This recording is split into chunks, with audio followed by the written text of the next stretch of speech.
Thank you so अगर much I ma'am.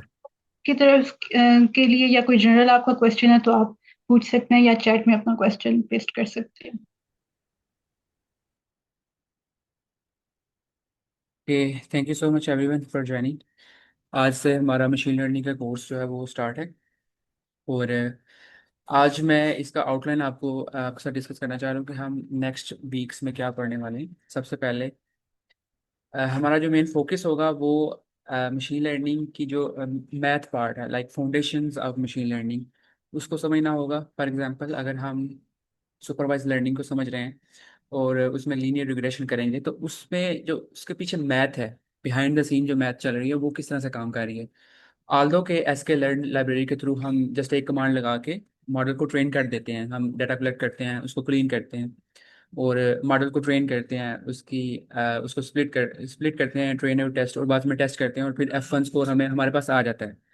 But behind the scene क्या चीज़ें चल रही हैं, अगर आपसे कोई लाइक इंटरव्यू परस्पेक्टिव से अगर कोई पूछ ले, या फिर अगर आप अपने आप को मशीन लर्निंग एक्सपर्ट कहना चाह रहे हैं, तो उसके लिए आपको वो बिहाइंड द सीन चीज़ें पता होनी चाहिए। फॉर एग्जांपल, ग्रेडियंट डिसेंट किस तरह से काम करता है, और इंटर जो स्लोप है वो क्या है, ये बहुत बेसिक चीज़ें हैं जो कि आपको पता होनी चाहिए। तो आल्दो कि इनकी आपको ज़रूरत नहीं पड़ेगी जब आप मॉडल्स को ट्रेन कर रहे होंगे, लेकिन इसका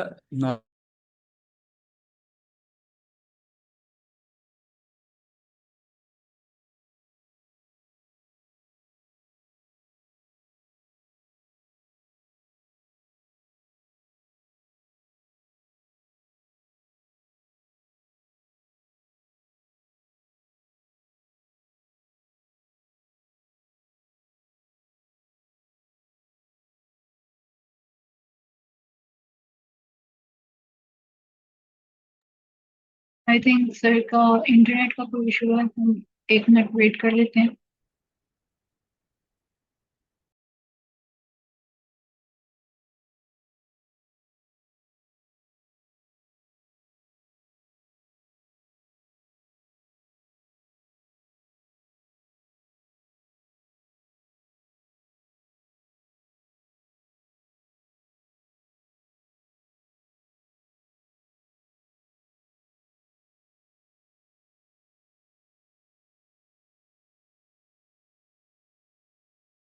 जब तक सर इससे रिजाइन करते हैं, अगर आप में से किसी का कोई क्वेश्चन है या आप लोग कुछ ऐड करना चाहते हैं तो हम डिस्कशन कर सकते हैं उसके बारे में।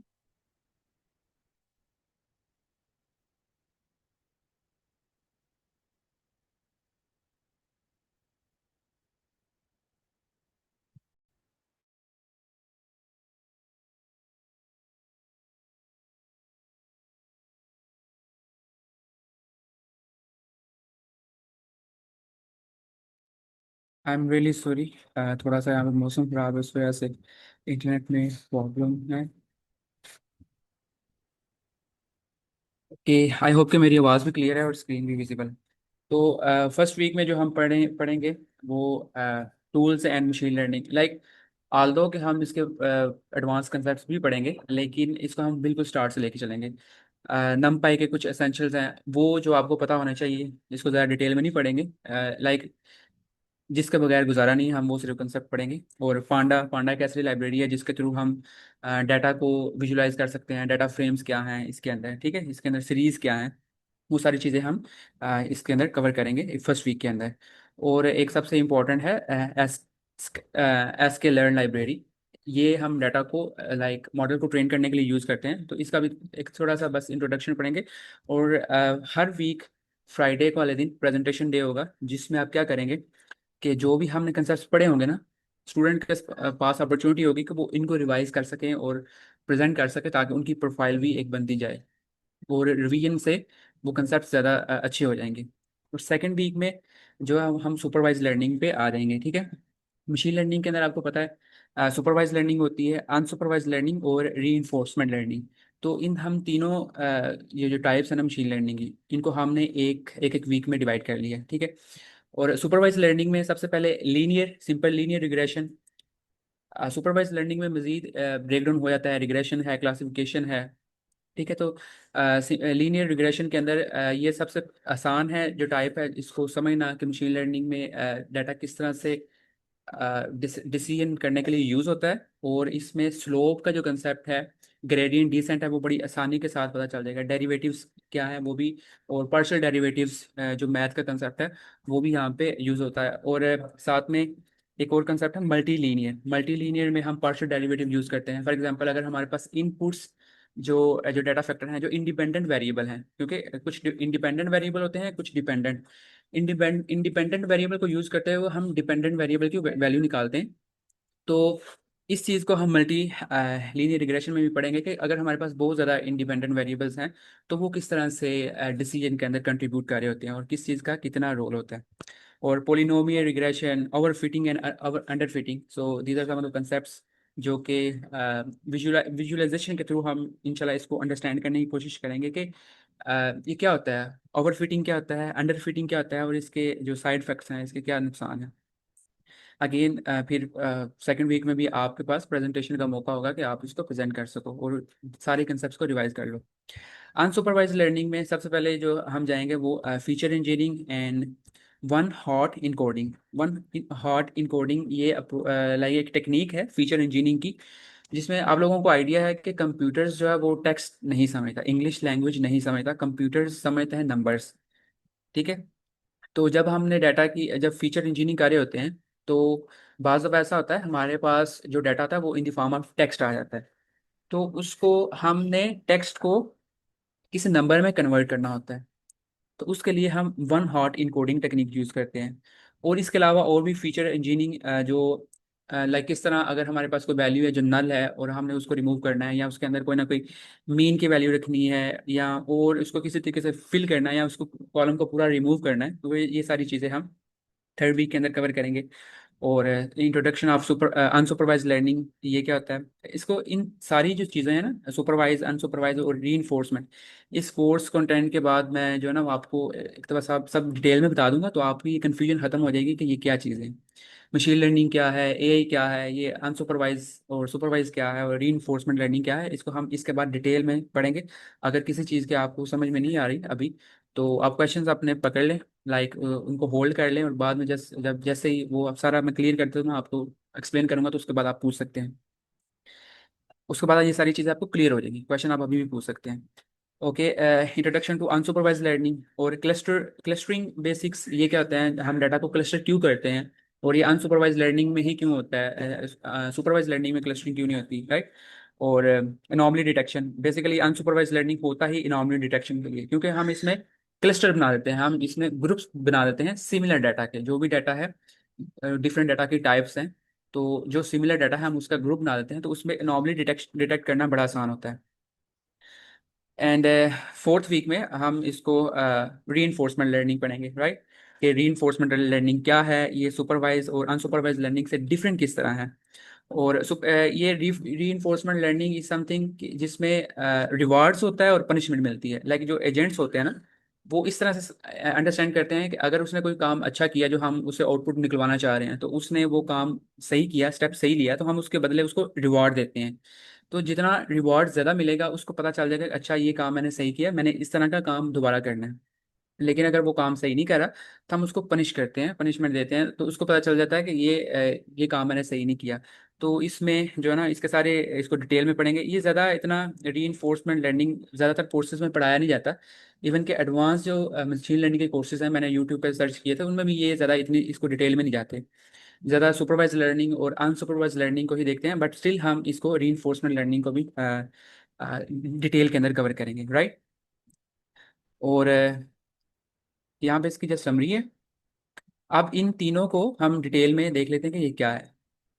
यहाँ पे सर मोहम्मद समी ने एक एप्लीकेशन बनाई थी, ये मुझे काफ़ी अच्छी लगी, तो मैं इसी को यूज़ करके ये सारे कंसेप्ट को समराइज करूँगा कि एक्चुअल में है क्या। इसका यूआरएल भी मैं आपके साथ शेयर कर देता हूँ, if you want to go through the same website.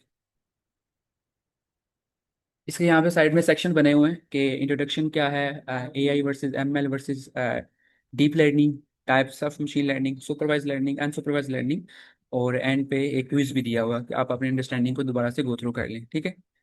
तो ये जस्ट अंडरस्टैंडिंग के लिए हम इसको देख लेते हैं क्या है। इंट्रोडक्शन में हम सबसे पहले जाते हैं तो व्हाट इज एआई। एआई क्या है, आर्टिफिशियल इंटेलिजेंस एक्चुअल में है क्या। ये artificial intelligence is the science of training computers to mimic human smarts, reasoning and decision making. हर वो चीज़ जिसमें कंप्यूटर कोई ना कोई डिसीजन ले पा रहा है उसको हम कहते हैं मशीन लर्न, एआई। एआई अब बहुत तरह की हो सकती है, हमें लगता है सिर्फ चैट जीपीटी एआई है या क्लाउड कोड ये एआई है। एआई बहुत जेनेरिक भी हो सकती है, लाइक अगर हम गूगल मैप्स की बात करें तो उसमें जब हम अपना चेंज करते हैं, रूट चेंज करते हैं, तो उसी बेस पे वो गूगल के मैप्स उसको अपने डिसाइड करते हैं कि अच्छा इस पॉइंट पे अब जो जो इसकी जो डेस्टिनेशन है उसके दरमियान सबसे शॉर्टेस्ट पाथ कौन सा है। लेकिन अगर आपको वो पाथ सही नहीं लग रहा, आप कोई और पाथ चूज कर लेते हो, तो फिर वहां पे वो फिर डिसाइड करता है अच्छा अब जिस जगह पे खड़े हैं और एंड पे जो डेस्टिनेशन है इनके दरमियान शॉर्टेस्ट पाथ कौन सा है। ये आल्दो कि ये प्रोग्रामिंग है, रजिस्टर एल्गोरिदम लगा हुआ है, लेकिन ये भी आर्टिफिशियल इंटेलिजेंस की टाइप है। ठीक है। आर्टिफिशियल इंटेलिजेंस, आप इसको सिंपल ये ले लें कि वो इंटेलिजेंस जिसको आर्टिफिशियली बनाया गया है। और इंटेलिजेंस क्या है कि जिसमें मशीन किसी भी स्टेज पे कोई ना कोई डिसीजन ले रही है। ये एक बहुत बड़ी डोमेन है, इसके अंदर मशीन लर्निंग एक स्पेसिफिक चीज़ है। मशीन लर्निंग क्या है? ये is the subset of AI where computer learn patterns directly from data instead of being hand coded. ठीक है। अब मशीन लर्निंग के अंदर हम क्या करते हैं, अब इंस्टेड ऑफ राइटिंग कोड हम डाटा से पैटर्न्स लर्न करते हैं।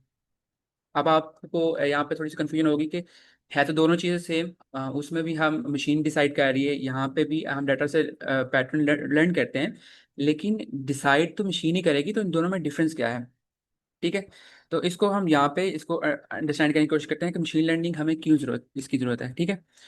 फॉर एग्जांपल इसको वेदर की एग्जांपल से लेते हैं, क्योंकि अभी हमारे पास थोड़ा सा मौसम खराब है। तो मैंने ये वाली इस वजह से एग्जांपल चूज की है कि अगर आज से पहले जब मशीन लर्निंग या एआई नहीं थी तो फिर वेदर को किस तरह से प्रिडिक्ट किया जाता था। उसके लिए साइंटिस्ट बैठते थे और वो फिजिक्स के लॉज को देखते थे, थर्मोडायनामिक्स, फ्लूइड इक्वेशन को देखते हुए फिर आज के दिन में लेट्स से उन्होंने कल प्रेडिक्ट करना है कि कल किस तरह का मौसम होगा। तो वो आज के दिन का सारा प्रेशर, टेम्परेचर, विंड की जो स्पीड है किस स्पीड के साथ मूव कर रही है, और ह्यूमिडिटी, वो सारी कलेक्ट कर लेते थे आज के दिन का। वो उन्होंने एक जेनेरिक जो इक्वेशन बनाई हुई थी, उस इक्वेशन के अंदर वो सारा डाटा पुट करते थे और उनको एक आउटपुट मिल जाती थी कि अच्छा आप इस जगह पे हैं, इस वक्त टेम्परेचर ये है, प्रेशर ये है, तो कल यहाँ पे टेम्परेचर ये होगा। वो इक्वेशन का एक ड्रॉबैक ये था कि जब भी आपने आउटपुट लेनी है उसने सेम जो उस इक्वेशन के मुताबिक ही आउटपुट जनरेट करनी है। उसने उस जो पहले अगर वो चाहे वो उसका डिसीजन करेक्ट था या रॉन्ग था, उसका इससे कोई कंसर्न नहीं है, वो खुद से उसको लर्न नहीं करेगी इक्वेशन। लेट्स से आपने एक प्रेडिक्ट किया तो वो बिल्कुल गलत प्रेडिक्शन दे दी, अब वो उस इक्वेशन अपडेट नहीं होगी, अब दोबारा आप उसको सेम वही वेरिएबल देंगे तो वो उसी बेस पे ही उसको अब रिजल्ट जनरेट करेगी। और दूसरा इसका नुकसान ये है कि इसके लिए हमें बहुत सारा जो है ना वो स्ट्रगल करनी पड़ती थी, आज सारी चीज़ें मेजर करो। लेकिन मशीन लर्निंग क्या है, मशीन लर्निंग के अंदर हमें कोड लिखने की जरूरत नहीं पड़ती, हम इतनी ये thermodynamics laws and fluid equations की हमें जरूरत नहीं है। हम क्या करते हैं, हम पिछले दहाइयों का कुछ दहाइयों का डाटा कलेक्ट कर लेते हैं और मशीन को दे देते हैं, मशीन को कहते हैं कि इसके अंदर से पैटर्न्स लर्न कर लो। फॉर एग्जांपल लेट से किसी एक स्पेसिफिक एरिया में अगर यकदम जो टेम्परेचर वो डाउन हुआ था ना, तो उसके एग्जैक्ट 12 घंटे के बाद वहां पे तूफानी हवाएं चली थी। ये एक पैटर्न है। लेट से ये 1937 में भी ऐसा हुआ। जैसे ही किसी एक स्पेसिफिक जगह पे अगर टेम्परेचर डाउन हुआ था तो उसके एग्जैक्ट 12 घंटे के बाद वहां पे तूफान आ गया। अब 1947 के अंदर भी ऐसा हुआ, 1967 के अंदर। तो वो मशीन लर्निंग में मशीन जो ना वो पैटर्न्स फाइंड कर रही है, वो देखते हैं कि अच्छा इसमें पैटर्न्स कहाँ पे जो बार बार रिपीट हो रहे हैं। तो अब हम 2026 के अंदर हैं, तो अब अगर उसने मशीन ने पैटर्न्स लर्न कर लिए तो वो क्या करेगी, वो बोलेगी कि अच्छा अगर अभी एकदम टेम्परेचर डाउन हुआ ना, तो मेरे पास ये पैटर्न्स हैं, इनकी बेस पे मैं डिसाइड करता हूँ कि इतने परसेंट चांसेस है कि अब नेक्स्ट 12 घंटे के अंदर ये हवाएं चलेगी। अब यहाँ पे देख रहे हैं, अब हमें वो सारी इक्वेशन की जरूरत नहीं है, हमें वो सारा डाटा कलेक्ट करने की जरूरत नहीं है, हाई कंप्यूटिंग की जरूरत नहीं है, हमने सिर्फ एक मशीन को पैटर्न सिखा दी है, वो पैटर्न की बेस पे डिसाइड कर रही है कि ये हमारे पास फ्यूचर क्या होने वाला है। और अगर उसका फ्यूचर सही नहीं है लाइक वो सही फ्यूचर प्रेडिक्ट नहीं करती तो वो उससे लर्न भी करेगी, अच्छा ये मैंने डिसीजन गलत लिया था, तो इसको मैंने मजीद फ्यूचर में अपडेट करना है। तो ये है मशीन लर्निंग। और पहले जो एआई, अभी से नहीं, एआई बहुत पुरानी है अभी तो, चूंकि हमारे पास डाटा बहुत ज़्यादा है, तो वो जितना ज़्यादा डाटा होता जाएगा उतनी एआई एडवांस होती जाएगी, ये बहुत पुरानी टर्म है। अब यहाँ पे एक और चीज़ है, डीप लर्निंग क्या है। सबसे बड़ी जो सबसे बड़ा सबसे जो सुपर सेट है वो आर्टिफिशियल इंटेलिजेंस है, उसके अंदर मशीन लर्निंग आती है, देन उसके अंदर डीप लर्निंग आती है। अब डीप लर्निंग थोड़ी सी डिफरेंट है मशीन लर्निंग से, ठीक है, इसको हम देख लेते हैं। Deep learning, a subfield of machine learning that uses multi-layered artificial neural networks modeled loosely after the human brain। अब इसमें ये किया है कि मशीन लर्निंग में क्या होता था कि मशीन लर्निंग में हम बताते थे, हमारे पास डाटा आ गया, हमने बताया मशीन को कि ये इस डाटा के अंदर सिर्फ ये पॉइंट है, इनकी बेस पे हमें डिसीजन दो।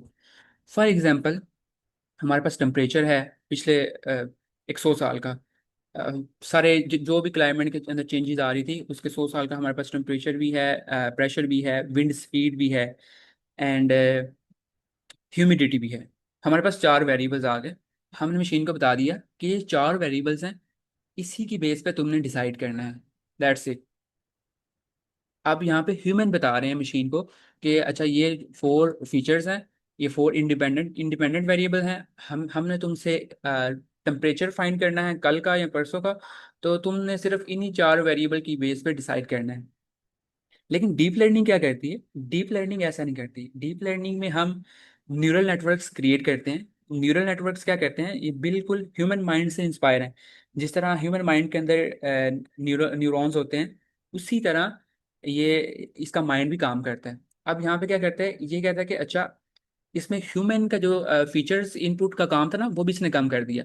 अब हम क्या करते हैं डीप लर्निंग के अंदर, हम जितनी भी सैटेलाइट्स की इमेज है ना, पूरी दुनिया की इमेज है, और जितना भी रॉ डाटा है, वो सारा का सारा इस मशीन को दे देते हैं।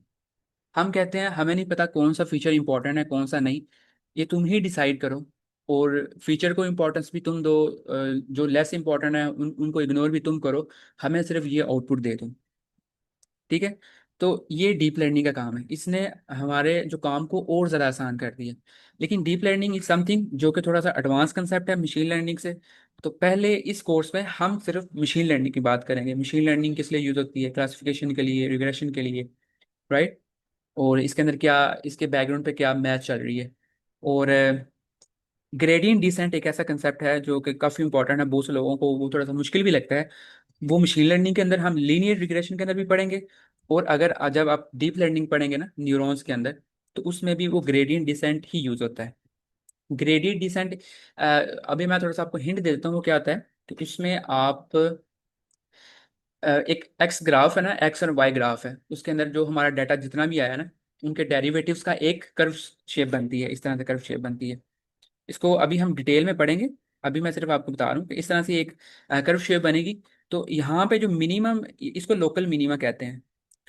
तो लेट से हमारा जो अभी इस तरह मैं आपको बता दूँ, ये बी है, इसको इंटरसेप्टर भी कहते हैं, और यहाँ पे कोई भी हमारे पास इंडिपेंडेंट वेरिएबल है, और यहाँ पे हमारे पास डिपेंडेंट वेरिएबल होता है, ठीक है।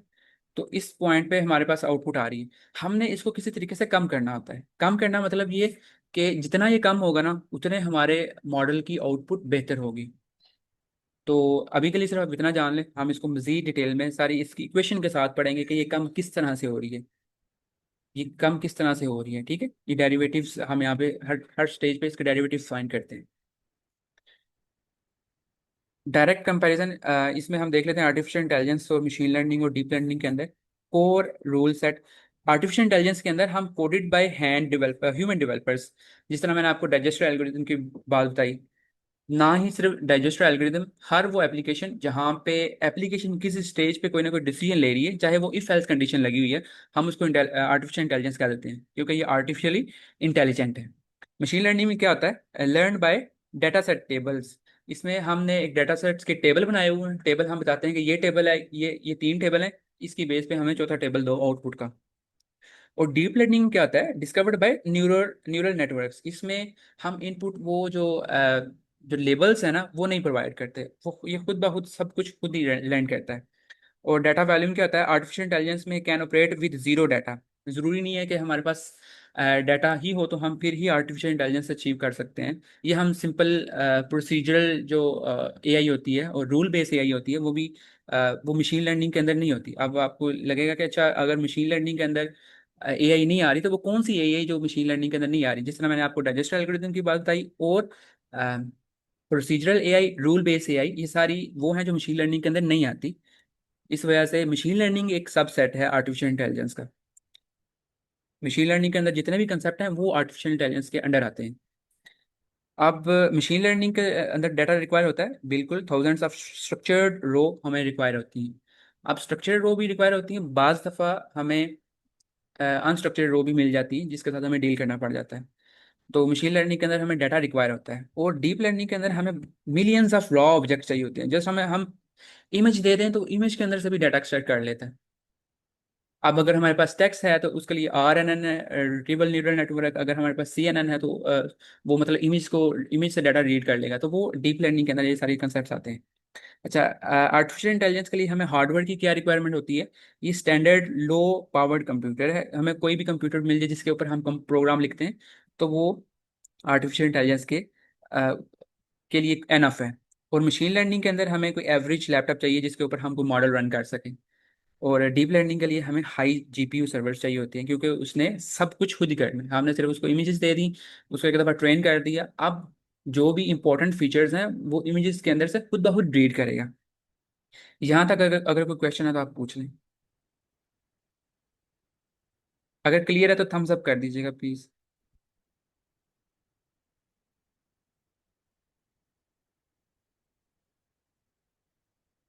ये सर आप पूछ लें क्वेश्चन।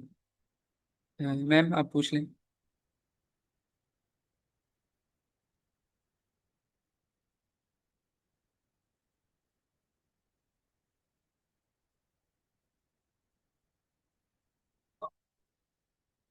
यस मैम, हिना आप क्वेश्चन पूछ लें प्लीज। अस्सलाम वालेकुम सर। मुझे ये पूछना था कि ये अगर हम इसको देखें कि इम्पोर्टेंट कौन सा है, कि एमएल पे ज्यादा हमें सीखने की जरूरत है या डीप लर्निंग पे? अच्छा, ये डिपेंड करता है कि आप काम क्या कर रही हैं। अभी मशीन लर्निंग जो है ना, इसके तीन सारी फील्ड के तीन स्टेजेस हैं। एक तो वो जो एजेंटिक डेवलपर हैं, एजेंट्स बनाते हैं। एक वो जो मॉडल्स क्रिएट करते हैं, जिस तरह एंथ्रोपिक है, ChatGPT है, ठीक है। तो हर स्टेज पे अपॉर्चुनिटी है। अगर तो आपने एक्सपर्ट बनना है ऐसा जो कि मॉडल्स खुद जनरेट कर ले, तो उसके लिए आपको मशीन लर्निंग और डीप लर्निंग दोनों आनी चाहिए, क्योंकि डिफरेंट प्रॉब्लम्स फेस करने को मिल सकती है। फॉर एग्जांपल कोई ऐसी प्रॉब्लम है जो कि मशीन लर्निंग के साथ अचीव नहीं हो पा रही, तो उसके लिए हमें फिर डीप लर्निंग की तरफ जाना पड़ता है। और बाज़ दफ़ा हमें मशीन लर्निंग के साथ ही हमारा जो काम हो जाता है। और बाज़ दफ़ा हमें मशीन लर्निंग की ज़रूरत नहीं पड़ती, हमें सिर्फ प्रोसीजरल एआई की ज़रूरत पड़ती है, जिसमें हम इफ एल्स कंडीशन लगा के उसको अचीव कर सकते हैं। मॉडल तो यूज़ होंगे लेकिन उसमें कुछ प्रोसीजर्स को फॉलो करके हम आउटपुट जनरेट करते हैं, ठीक है। तो अगर तो आप कंप्यूटर साइंस की फील्ड से हो तो फिर उसके लिए और आप मशीन लर्निंग के अंदर अपना कैरियर ढूंढना चाह रहे हैं तो आप मशीन लर्निंग भी सीखो और डीप लर्निंग भी सीखो। डीप लर्निंग रिसर्च में भी काफ़ी ज़्यादा यूज़ होती है। जो भी ये कंप्यूटर विजन पे काम कर रहे हैं वो CNN के साथ डील करते हैं, और जो टेक्स्ट के साथ काम करते हैं, डाटा माइनिंग, उनके लिए उसके लिए RNN यूज़ होती है, राइट। तो उसके लिए डीप लर्निंग भी ज़रूरी है। लेकिन अगर आप कंप्यूटर साइंस फील्ड से नहीं हैं तो जस्ट आपको इन मॉडल्स को यूज कर किस तरह करना है वो आपको आना चाहिए। तो ये मैटर डिपेंड करता है कि आप कितना डीप जाना चाह रहे हो और आपकी फील्ड क्या है। Thank you sir. Okay, you're welcome ma'am. अच्छा, अब मशीन लर्निंग, चूंकि हमारा जो फोकस है वो मशीन लर्निंग के ऊपर होगा। और मशीन लर्निंग की कुछ टाइप्स हैं। सबसे पहले सुपरवाइज्ड लर्निंग। जिस तरह इसके नाम से ही जाहिर है सुपरवाइज मतलब इसको हम सुपरवाइज करते हैं। जब ये ट्रेनिंग करी होती है, जब ये लर्न करी होती है तो हम इसको इसकी सुपरविजन करते हैं। A learning paradigm where the model trains on labeled dataset, meaning each input is already paired with its corrected output answers. For example, अगर आपने एक बच्चे को मैथ के 100 क्वेश्चंस जो ना उसकी प्रैक्टिस करवानी है, आप चाह रहे हैं कि वो मैथ के जो है ना मैथ का एक्सपर्ट बन जाए। तो आपके पास डाटा सेट है 100 क्वेश्चंस का। तो आप क्या करेंगे, सबसे पहले इसमें हम डेफिनेटली ट्रेनिंग भी होती है। ट्रेनिंग के लिए हम 80%, जो 80 क्वेश्चन है उनको साइड पे कर लेंगे। टेस्टिंग के लिए हम 20 क्वेश्चन है उनको साइड पे कर लेंगे। हमने दोनों डाटा को डिवाइड कर लिया। हमने क्यों किया? क्योंकि अगर मेरे पास चूंकि डाटा ही 100 क्वेश्चन का है, तो अगर मैं 100 के 100 क्वेश्चन उसको दे दूंगा, तो वो क्या करेगा, वो उन सारे क्वेश्चन को मेमोराइज कर लेगा। और अगर मैं उससे कोई आंसर पूछूंगा, तो वो हो सकता है कि मुझे मुझे क्लैरिटी नहीं है कि क्या उसने ये आंसर मेमोराइज किया था या उसने लॉजिक यूज की थी। तो इसके लिए हम क्या करते हैं, ये जो चीज़ है ना, इस वजह से हम उसको डिवाइड कर लेते हैं। लेकिन जो यहाँ पे मैं बताना चाह रहा हूँ वो ये है कि जो हमने 80 क्वेश्चंस उसको दिए ना, उसके साथ हमने उसके आंसर भी उसको दिए।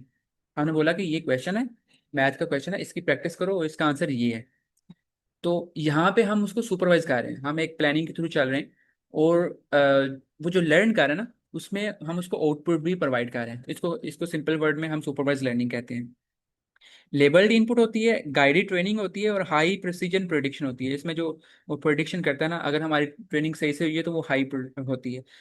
और दूसरे नंबर पे है अनसुपरवाइज लर्निंग। अनसुपरवाइज लर्निंग क्या होती है?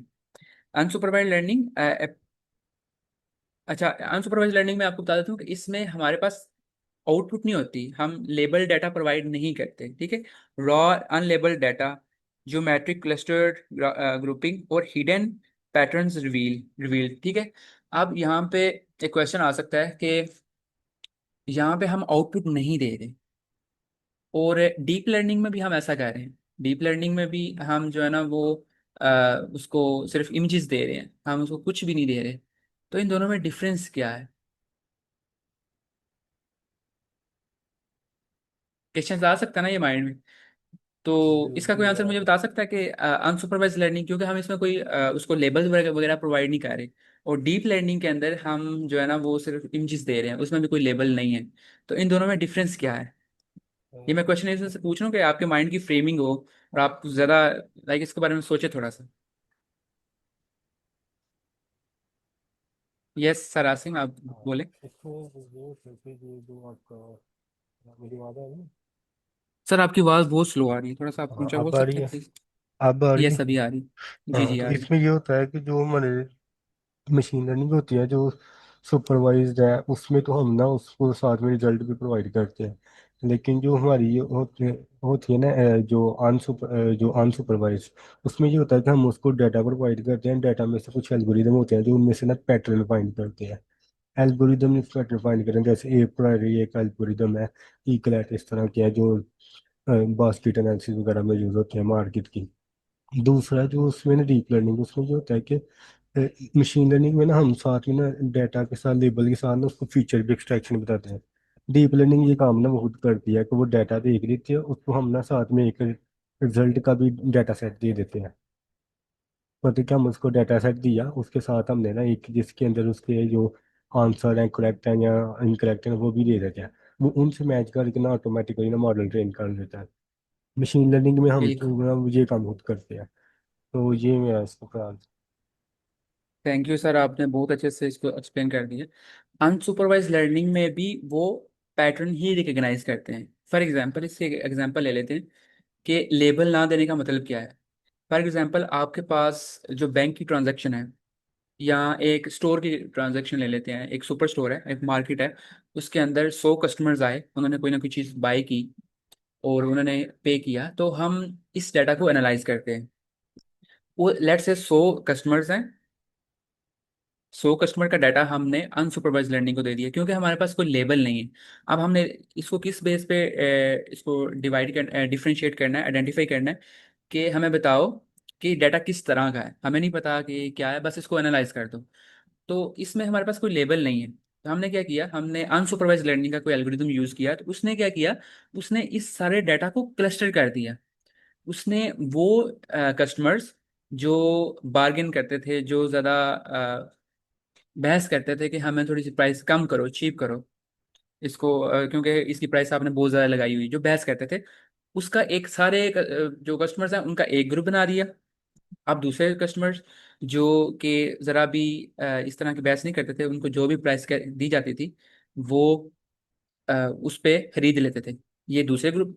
पेशेंट दूसरे कस्टमर्स का ग्रुप बन गया है, और तीसरा वो जो कि बहुत रिच हैं, जो लग्जरी आइटम्स लाइक करते हैं, वो हमेशा महंगी चीज़ें खरीदते हैं और साथ में कुछ एक्स्ट्रा टिप भी देते हैं। तो यहाँ पे आपने उस अनलेबल डाटा को, जिसके अंदर कोई लेबल नहीं था, जैसे आपने उसको एनालाइज किया था, तो उसने उसकी ग्रुपिंग कर दी। क्लस्टर मतलब ग्रुपिंग कर दी, उसने 3 ग्रुप्स बना दिए। तो ये होता है unsupervised learning, right. I hope कि इट्स क्लियर। या अब यहाँ पे एग्जांपल भी लिखी है। Netflix grouping viewers into custom taste clustering based on watch history. अब जिस तरह हम नेटफ्लिक्स पे मूवी देखते हैं, तो कुछ लोग जो इंटरटेनिंग मूवीज पसंद करते हैं, उनका एक अलग से ग्रुप बन जाएगा। कुछ लोग थ्रिलर थ्रिलर मूवीज जो जिसमें फाइट होती है या एक्साइटमेंट होती है, वो उसको एक्सेप्ट पसंद करते हैं, तो उनका एक अलग ग्रुप बन जाएगा। तो ये अनसुपरवाइज लर्निंग होती है, राइट। अब रीइंफोर्समेंट लर्निंग क्या होती है?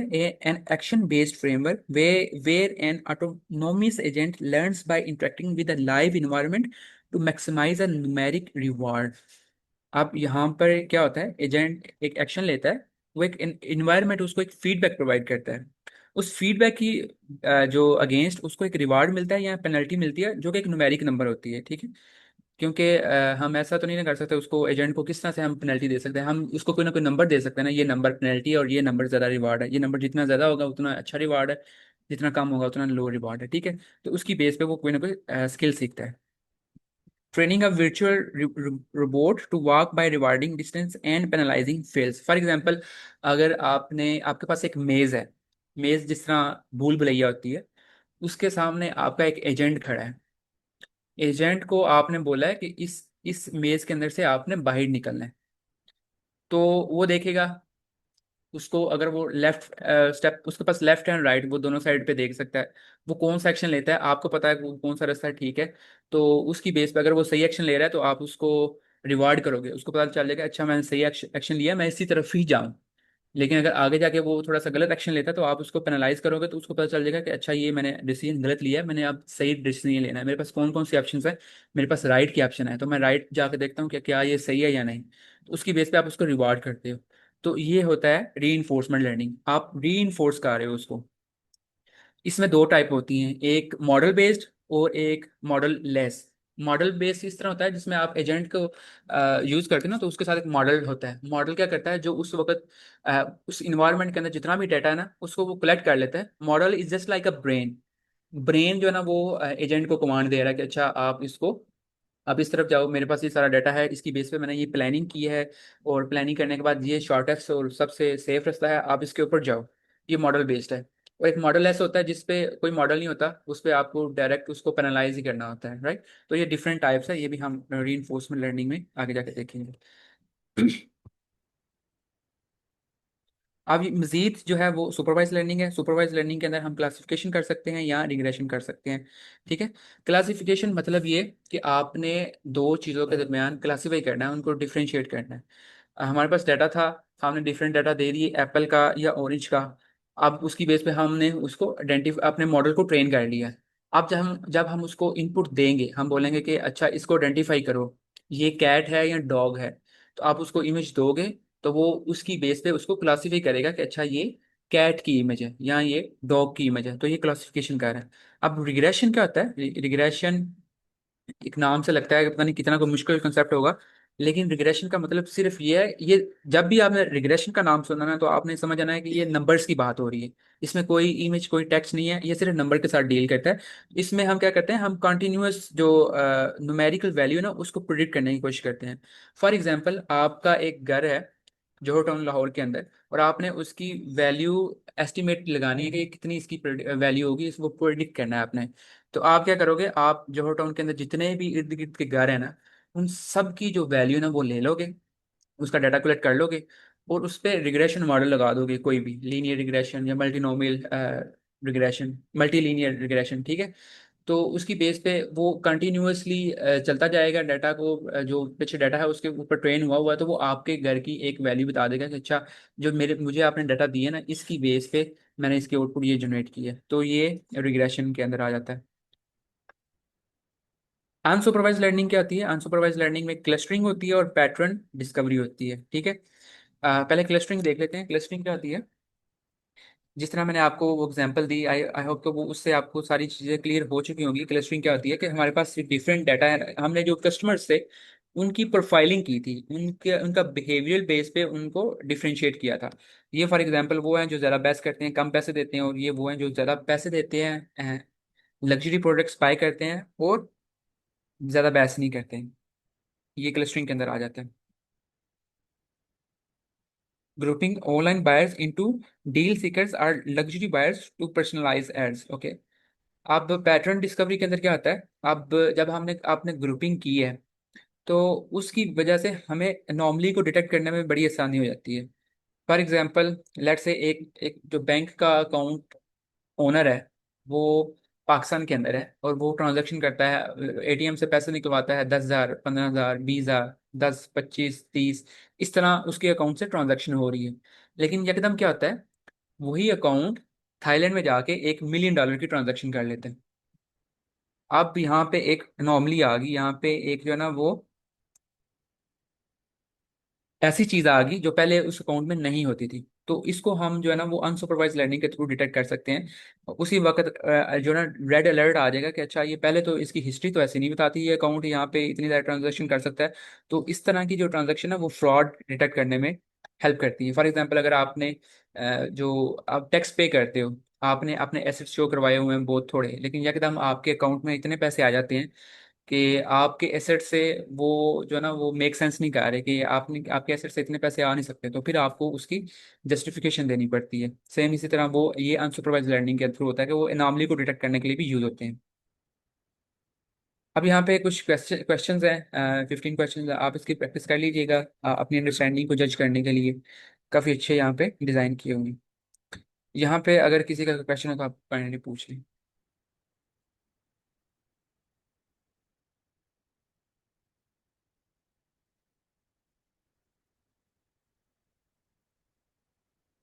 कल से हम जो है वो नमपाई स्टार्ट करेंगे। नमपाई के वो बेसिक्स जो कमांड्स हैं, इसको हम ज़्यादा डिटेल में नहीं जाना चाह रहे क्योंकि ये मशीन लर्निंग का कोर्स है और नमपाई जस्ट एक टूल है जिसके ऊपर, जो नमपाई का स्पेसिफिक कोर्स नहीं है। नमपाई हम यूजुअली पाइथन के अंदर करते हैं, लेकिन नमपाई हम क्यों यूज़ करते हैं और पाइथन की लिस्ट क्यों नहीं यूज़ करते, ये भी एक इम्पॉर्टेंट चीज़ है। तो आई एम अज्यूमिंग कि यहाँ पे जो लोग हैं उनको ये चीज़ पता होगी, नमपाई के फायदे और लिस्ट के नुकसान, क्योंकि जब भी पाइथन का कोर्स स्टार्ट होता है या मशीन लर्निंग का, उसमें ये चीज़ लाजमी आती है। तो क्या कोई मुझे बता सकता है कि नमपाई हम क्यों यूज़ करते हैं और पाइथन की लिस्ट यूज़ नहीं करते, उसको प्रेफर नहीं करते? एनीबडी?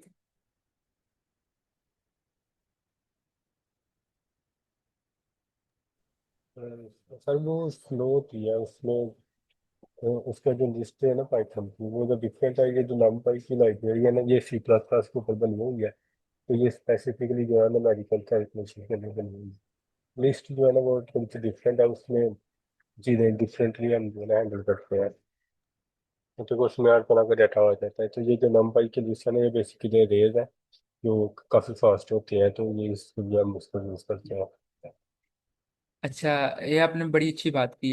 लेकिन इस पे मेरा एक और क्वेश्चन है, ये स्लो, पाइथन की लिस्ट स्लो क्यों होती है और ये फास्ट क्यों होती है? आल्दो के सी प्लस प्लस के थ्रू लिखी गई है, वो तो है रीज़न, लेकिन एक सर और भी ये रीज़न है वो। न्यूमेरिक फीचर्स के लिए स्पेशली होती है numpy। बिल्कुल ऐसे ही।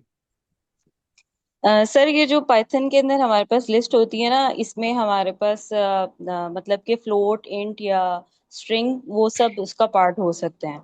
लेकिन जब हम नमपाई के अंदर जाते हैं तो वहाँ पे हमारे पास 2D अरेज होती हैं या 3D अरेज होती हैं, और उसमें सेम टाइप ऑफ डेटा जो है ना वो यूज हो रहा होता है। उसमें पाइथन की लिस्ट की तरह नहीं होता कि आपने न्यूमेरिक वैल्यूज भी डाल दी हैं और स्ट्रिंग भी डाल दी हैं।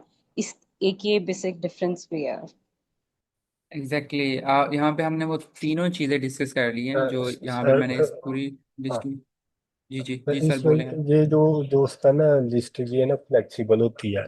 तो उसमें ये है कि आप डिफरेंट डाटा रख सकते हैं, लेकिन ये जो नंबर की अरे जो होती है ना, ये कंटिन्यूस मेमोरी में होती है। तो इस वजह से ना ये फास्ट होती है एज कम्पेयर टू लिस्ट। हाँ बिल्कुल, ऐसा ही है। लिस्ट का जो सबसे वैसे भी तो पहले क्या डाटा है? स्ट्रक्चर ना स्लो होता है वो, क्योंकि वो उसने ना रेफरेंस वाइज से ना स्टोर किया होता है। हम्म ऐसे ही है। मेमोरी, ये लेस मेमोरी कंज्यूम करती है नम पाई। जिस तरह मैम ने बताया है कि इसके अंदर क्या होता है कि एक ही तरह का डाटा होता है, लेकिन लिस्ट के अंदर हम स्ट्रिंग भी, फ्लोट भी, इंटीजर सारे एक ही साथ रख लेते हैं, और उसके साथ उसका मेटा डाटा भी स्टोर करना पड़ता है, जो कि बता रहा होता है कि अच्छा ये इसकी कौन सी टाइप है और इसकी मेमोरी के अंदर लोकेशन क्या है। एक और चीज़ ये भी होती है कि इसमें कंटिन्यूसली मेमोरी के अंदर स्टोर नहीं होती, कुछ वैल्यू यहाँ पे पड़ी होगी, कुछ उसके दरमियान कोई और वैल्यू होगी, फिर जाके आगे फिर लिस्ट के अंदर कोई डाटा पड़ा होगा। तो ये कंटिन्यूस नहीं होती, इस वजह से ये ज़्यादा मेमोरी लेती है लिस्ट की। लेकिन नम पाई जो है ना, उसमें एक ही तरह का डाटा होता है, और मेमोरी भी कंटीजियस होती है, यानी एक दूसरे के साथ साथ होती है। मेंट है।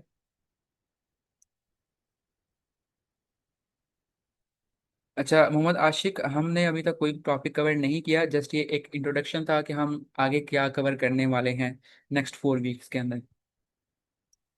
अब दूसरा इसका क्या है, स्पीड ये थोड़ी सी तेज़ होती है, क्योंकि हम न्यूमेरिक वैल्यू के साथ डील करने के लिए नमपाई ही यूज़ करते हैं। उसकी रीज़न ये है कि हम जो अगर हमने दो अरेज लिए ना नमपाई के अंदर, हम उसको ऐड करने के लिए सिंपल प्लस लगा सकते हैं।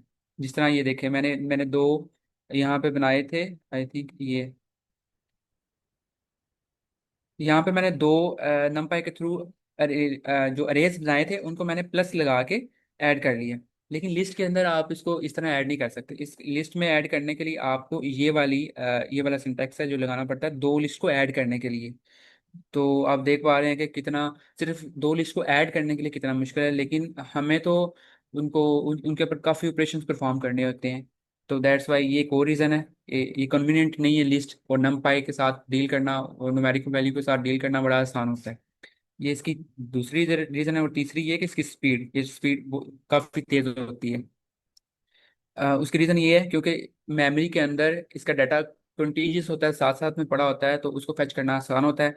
और जो लिस्ट है उसमें डिफरेंट टाइप्स होती है, मेमोरी के अंदर डिफरेंट लोकेशन होती है, उसको गेट करते हुए उसको टाइम लग जाता है। तो ये आज का तो लेक्चर था। कल से इंशाल्लाह हम नमपाई को थोड़ा सा मज़ीद डिटेल में, जिसकी जो कमांड्स हैं वो प्रैक्टिस करके जस्ट रिवीजन करनी है, हम ज़्यादा डिटेल में नहीं जाएंगे, ताकि आपके जो माइंड को थोड़ा सा पॉलिश हो जाए। और उसके बाद फिर पांडा पांडा की लाइब्रेरी, डाटा को किस तरह विजुलाइज करना है, और फिर एसके लर्न के बाद हम डायरेक्ट सुपरवाइज लर्निंग के ऊपर आ जाएंगे। डाटा को ट्रेन करना तो बहुत आसान है, हम सिंपल एक मॉडल, एक एसके लर्न डॉट फिट लगाएंगे तो मॉडल ट्रेन हो जाएगा। लेकिन वो कैसे हो रहा है हमें ये तो पता नहीं है, कि किस अंडर द हुड चीज़ें किस तरह से काम कर रही। तो हमारा ज़्यादा फोकस यही होगा कि हम उस पर ज़्यादा काम करें। Any question?